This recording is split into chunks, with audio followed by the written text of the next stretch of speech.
Hello friends, मैं हूं नेहा और आप सभी का मेरे चैनल 2 स्टेप लर्निंग में स्वागत है। आज हम UGC net JRF geography 10 MCQ set 2 करने वाले हैं। इससे पहले सेट 1 हम कर चुके हैं और अभी तक जिन्होंने सेट 1 नहीं देखा है वो जाके प्लेलिस्ट में से जाके देख लें। और आज हम सेट 2 करेंगे और जो ये हमारी क्लास है हर अल्टरनेटिव डे पे रात के 9 बजे होती है, तो आप अपना नोटिफिकेशन को ऑन रखें।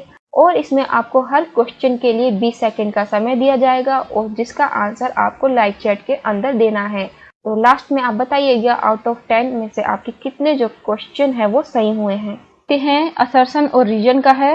इसमें आपको ए दिया है, deforestation result in the increase of concentration of carbon dioxide in the atmosphere. Reason क्या है? Forest utilise carbon dioxide during the process of photosynthesis for manufacturing of food. Hindi में भी मैं एक बार दिखा देती हूँ, इसमें हम टाइम नहीं मानेंगे। फिर देख लीजिए आप हिंदी में भी क्वेश्चन को एक बारी।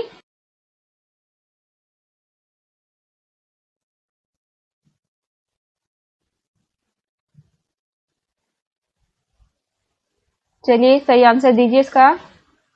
ऑल राइट, का जो सही आंसर है वो ए है। Both are correct and R is the correct explanation of A. देखिए किस तरह से जो ट्री है अपना फूड बना रहे हैं सोलर यानी रेडिएशन एनर्जी से और कार्बन डाइऑक्साइड से और वाटर से, और क्या रिलीज कर रहे हैं? ग्लूकोज और ऑक्सीजन को रिलीज कर रहे हैं। तो यहाँ पे आप देख सकते हैं water, carbon dioxide and sunlight.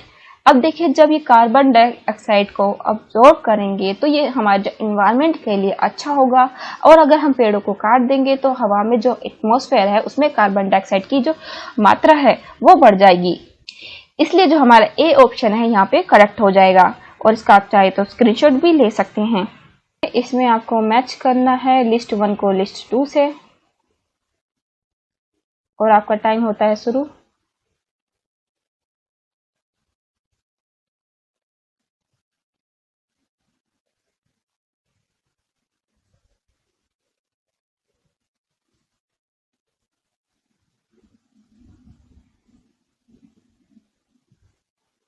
Alright, आपका टाइम होता है खत्म और ए ऑप्शन जो है आपका सही होगा। गोर को मैच करेंगे इओलियन एरिया, और ग्रेबन को मैच करेंगे ऑर्गेनिक बेल्ट, और ग्रेब होगा लिथोस्फीयर, और ग्रोइन होगा आपका लिटरल जोन। अब इसे हम डिटेल में देखेंगे, आपको एकदम अच्छे से समझ में आ जाएगा। देखिए जो मशरूम रॉक होती है आपकी उसे ही हम गोर कहते हैं। आप ना सभी जानते हैं ये बात तो, कि जो विंड इरोजन से जो लैंडफॉर्म फीचर बनता है उसे हम मशरूम रॉक कहते हैं और इसे ही हम गोर कहते हैं। फिर है आपका ग्रेबन। ग्रेबन क्या है? आपका जो नॉर्मल फॉल्ट होता है उसमें जो आपका सबमर्ज जो पार्ट होता है लैंडफॉर्म का उसे हम ग्रेबन कहते हैं। जो आपका इमर्ज जो पार्ट होता है यानी उठा वाला जो भाग होता है उसे हम होस्ट कहते हैं। अब हम देखते हैं गैब्रो क्या होता है। देखिए जो आपका लिथोस्फीयर होता है वो 2 पार्ट्स में डिवाइड होता है। एक होता है आपका ओशनिक क्रस्ट और दूसरा होता है कॉन्टिनेंटल क्रस्ट। और जो आपकी ओशनिक क्रस्ट होती है ये किससे बनी होती है? 2 टाइप की जो आपकी रॉक होती है उससे बनी होती है। एक होता है बेसाल्ट और दूसरा होता है गैब्रो। ठीक है, अब लास्ट आ गया आपका ग्रोइन। ग्रोइन क्या है? आपका जो समुद्र का किनारा होता है उसमें जो इरोजन और डिपोजिशन एक्टिविटी से जो बनता है ये फॉर्मेशन लैंडफॉर्म फीचर, इसे हम ग्रोइंग कहते हैं। चलिए आगे बढ़ते हैं। Wave cut platform is found in. तरंग करती त्रिवेदी पाई जाती है।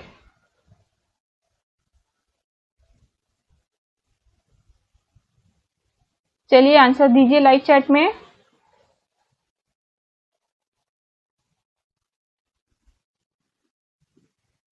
ऑलराइट, टाइम होता है आपका खत्म। देखिए ये क्या होती है? जो क्लिफ होती है उसका जो बेस होता है उसे हम वेव कट प्लेटफॉर्म कहते हैं। इसका देखिए फॉर्मेशन किस तरह से होता है।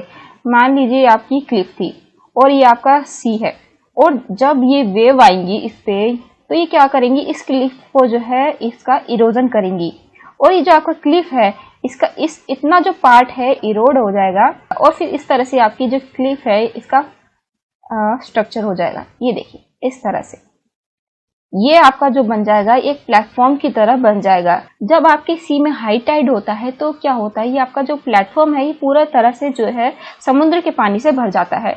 लेकिन जब का लो टाइड होता है ये एक बड़े बड़े रॉक के जो प्लेटफॉर्म है उसकी तरह नजर आते हैं। तो इसका जो आपका ए आंसर जो है सही हो गया। जो कैलिफोर्निया का जो कोस्ट है उसमें आपके वेव कट प्लेटफॉर्म पाए जाते हैं। अगला क्वेश्चन है the average depth of equatorial counter current is, विषुवतीय प्रतिधारा की औसत गहराई है।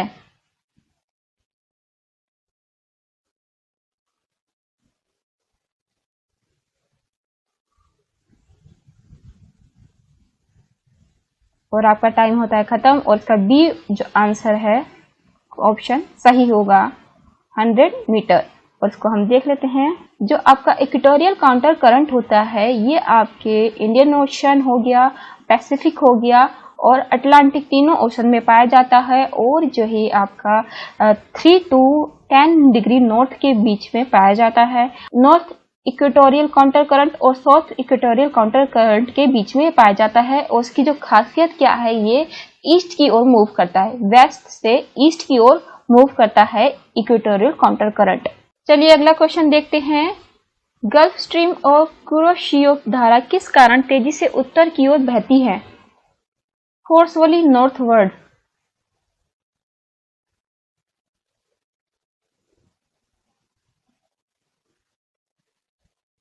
चलिए आंसर दीजिए। और ए इसका सही आंसर होगा वेस्टर्न इंटेंसिफिकेशन, पश्चिमी ध्रुवीकरण। चलिए अब इसे डिटेल में देख लेते हैं क्या है ये। इसमें देखिए आपकी ये रही गल्फ स्ट्रीम और ये रही कुरोशियो की धारा और यानी स्ट्रीम। ये कैसी है? ये आपकी दोनों ही गर्म धाराएं हैं। क्यों? क्योंकि ये जो आपकी करंट है कहाँ से चल रहा है? ये इक्वेटर की ओर से चल रहा है। और इसमें क्या कहा गया है? वेस्टर्न इंटेंसिफिकेशन क्या है? देखिए इसमें क्या होता है, जो आपकी कॉन्टिनेंट की ईस्ट कोस्ट में बहने वाले जो करंट होते हैं वो वेस्ट कोस्ट में बहने वाले करंट की जो तुलना में है उनकी स्पीड ज्यादा तेज होती है। ये क्यों होता है? जो आपका कोरियोलिस फोर्स होता है उसके कारण होता है। आप सभी जानते हैं कि कोरियोलिस फोर्स के कारण क्या होता है, इन नदर्न हेमिस्फीयर विंड किस तरह से डिफ्लेक्ट हो जाती है टूवर्ड दी राइट, और सदर्न हेमिस्फीयर में आपकी विंड किस तरह से मुड़ जाती है, लेफ्ट की ओर मुड़ जाती है। कोरियोलिस फोर्स जो है आपका इक्वेटर पे कम पाया जाता है और ध्रुवों पे सबसे ज्यादा पाया जाता है। और जब ये करंट जो है आपका इस तरह से मुड़ते हुए ध्रुवों की ओर जाने लगता है तो उनको एक पुश मिलता है, समझ रहे हैं? उनको एक स्पीड मिल जाती है जिस वजह से ये त्रिवीकरण हो जाता है, उनका वेस्टर्न इंटेंसिफिकेशन कहते हैं। चलिए अगला क्वेश्चन देखते हैं। इसमें बताना है कि आपको the principle of human geography जो बुक है वो किसने लिखी थी?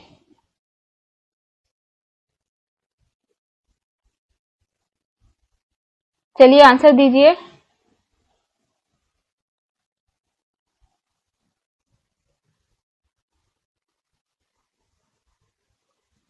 और आपका टाइम होता है यहीं पे खत्म। और इसका जो करेक्ट आंसर है वो ए है, ई हटिंगटन, यानी एल्सवर्थ हटिंगटन।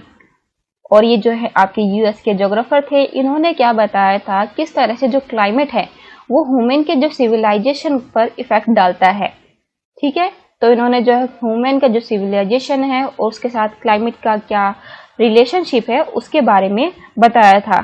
चलिए अगला क्वेश्चन देखते हैं। The term cosmography was coined by, cosmography पद की रचना किसने की थी? चलिए आंसर दीजिए।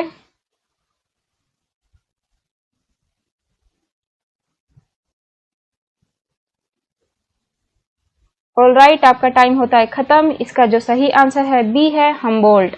और वो हम देख लेते हैं डिटेल में। देखिए हम्बोल्ट ने जो है कॉस्मोग्राफी को 2 पार्ट्स में डिवाइड किया था, एक यूरोनोग्राफी और दूसरा ज्योग्राफी में। यूरोनोग्राफी में इन्होंने एस्ट्रोनॉमी के बारे में बताया था which deals with celestial bodies, और ज्योग्राफी में उन्होंने जितनी भी टेरेस्ट्रियल पार्ट है उसके बारे में बात की थी। और इन्हें जो है फिजिकल ज्योग्राफी का भी निर्माता कहा जाता है। चलिए आगे बढ़ते हैं। चलिए अगला क्वेश्चन देखते हैं। लिस्ट 1 को लिस्ट 2 से मैच करना है और आपका टाइम होता है शुरू।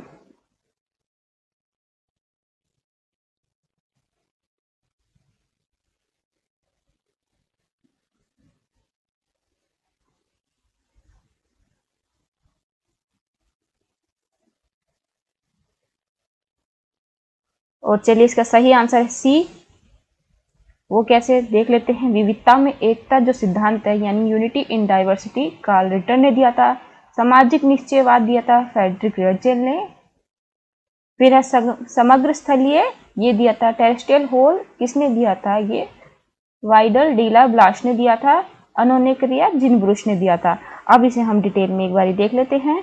तो सबसे पहले हम देखेंगे यूनिटी इन डाइवर्सिटी, जो है कार्ल रिटर ने दिया था। और यूनिटी इन डाइवर्सिटी का मतलब क्या है? इसमें इन्होंने कहा था कि जो भी प्राकृतिक रूप से या जो नेचुरली बाउंडेड जो एरिया है उसमें जो जलवायु पाई जाती है यानी क्लाइमेट पाया जाता है, उत्पादन होता है, संस्कृति पाई जाती है और जनसंख्या होती है और इतिहास के संबंध में उनके अंदर जो है यूनिटी यानी एकता पाई जाती है, ये इन्होंने अपनी इस कॉन्सेप्ट में कहा था। और अगला देख लेते हैं हम। तो अब हम देखेंगे फ्रेडरिक रजल के बारे में। इन्होंने डिटर्मिनिज्म की थ्योरी दी थी यानी नियतिवाद। नियतिवाद क्या कहता है कि जो भी मानव यानी ह्यूमन की एक्टिविटी होती है वो नेचर के द्वारा डिसाइड की जाती है। लाइक अगर आप देखेंगे जो रेगिस्तान वाला इलाका होता है या अरब वाला एरिया है, वहाँ पे लोग सर पे कपड़ा बांधते हैं। क्यों? क्योंकि वहाँ पे जो है डस्ट होती है, यानी जो ह्यूमन की जो एक्टिविटी है वो किसके द्वारा डिपेंड हो रही है? नेचर के द्वारा हो रही है। यही डिटर्मिनिज्म में कहा गया था। और जो डार्विनिज्म की जो कॉन्सेप्ट है वो क्या कहता है कि जो एनिमल है वो किस तरह से धीरे धीरे जो है ग्रो करता है। जो फ्रेडरिक रजल थे उन्होंने इन दोनों कॉन्सेप्ट को मिला के एक नई थ्योरी दी, जिसे इन्होंने क्या कहा? स्टेट एज एन ऑर्गेनिज्म, यानी राज्य का जैविक सिद्धांत। यानी जो हमारा स्टेट है, एक जैविक जो चीज होती है जिस तरह से धीरे धीरे बढ़ती है, उसी तरह से जो स्टेट होता है वो भी जो धीरे धीरे है ग्रो करता है। अब हम जो वाइडल डीला ब्लाश है और जिन ब्रूस दोनों का कॉन्सेप्ट साथ में देखेंगे। जो वाइडल डीला ब्लाश ने पहले क्या दिया था? टेरेस्ट्रियल होल का सिद्धांत दिया था। देखिए जो टेरेस्ट्रियल यूनिटी का कॉन्सेप्ट है वो पृथ्वी की एकता के बारे में बताता है कि जितने भी पृथ्वी पे अर्थ पे फिनोमेना पाए जाते हैं उनमें एक ये यूनिटी होती है। लाइक जितने भी माउंटेन हो गया, लैंड है और रिवर है, कुछ भी फिनोमेना है, सब में जो है आपस में एक दूसरे को कंप्लीट करते हैं, दोनों में आपस में एक दूसरे से जुड़े होते हैं। इसी को उन्होंने टेरेस्ट्रियल यूनिटी कहा। विडाल ने जो अपना कॉन्सेप्ट दिया था टेरेस्ट्रियल होल, इससे ही प्रभावित होकर जिन ब्रूस ने अपना कॉन्सेप्ट दिया था प्रिंसिपल ऑफ इंटरेक्शन। और जिन ब्रूस भी यही एज्यूम करते हैं जितने भी ज्योग्राफिकल फिनोमेना है ये भी जो है आपस में एक दूसरे से इंटर रिलेटेड होते हैं, बोथ फिजिकल एंड सोशल। चलिए अब अगला क्वेश्चन देखते हैं। The concept of spread and backward effect was introduced by. प्रसारी और पश्चाधावन अवधारणा प्रारंभ की गई थी। चलिए आंसर दीजिए लाइव चैट में।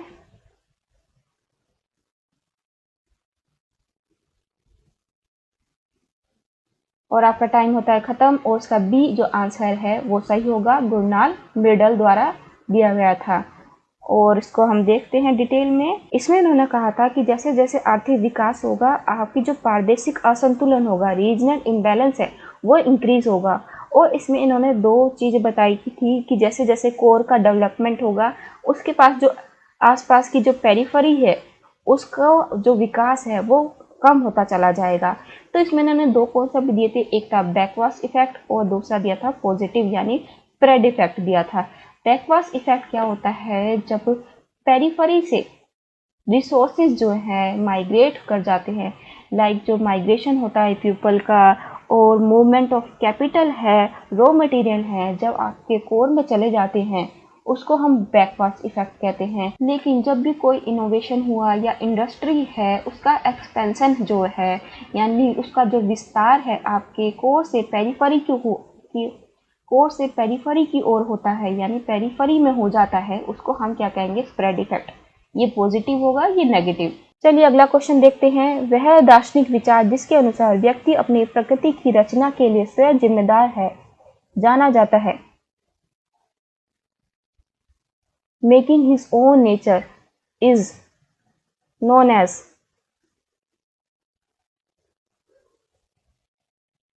चलिए आपका टाइम होता है खत्म। इसका जो सही आंसर है ए है प्रत्यक्षवाद यानी पॉजिटिविज्म। पॉजिटिविज्म कहता है कि जितनी भी जो चीज़ें हैं अगर वो साइंटिफिकली प्रूव्ड हो जाती हैं और लॉजिकल होती हैं, मैथमेटिकली प्रूव है, उन्हीं को जो है सच माना जाएगा। ये थ्योरी किसने दी थी? अगस्ट कॉम्टे ने दी थी। अब एक बार थोड़ा सा और डिटेल में देख लेते हैं। ये मैंने जो है ओनली IAS की वेबसाइट से लिया था। मुझे काफ़ी अच्छा लगा कंटेंट, तो मैंने सोचा आपको भी ये पढ़ना चाहिए डिटेल में। काफ़ी अच्छा इसमें दिया गया है एग्जाम्पल, तो आप इसे पूरा रीड कर लीजिएगा, इसका स्क्रीनशॉट ले लीजिए। एग्जाम्पल देखिए कि अगर कोई कहता है कि जो सिंगापुर है वो डेवलप्ड कंट्री है, पॉजिटिविज्म को जो लोग मानते होंगे वो उस बात पे तभी यकीन करेंगे, तथ्यों और जो फिगर्स निकालेंगे उसके बाद ही इस बात पर यकीन करेंगे कि जो सिंगापुर है एक डेवलप्ड कंट्री है। तो यहीं पे ख़त्म होते हैं हमारे आज के MCQ। और अगर आप हमारे टेलीग्राम पेज से जुड़ना चाहते हैं तो उसका लिंक आपको डिस्क्रिप्शन में मिल जाएगा, वहां से जाके आप ज्वाइन कर सकते हैं। और भी आपके कोई क्वेरी हो तो आप मुझे कमेंट बॉक्स में लिखना ना भूलें। Thank you.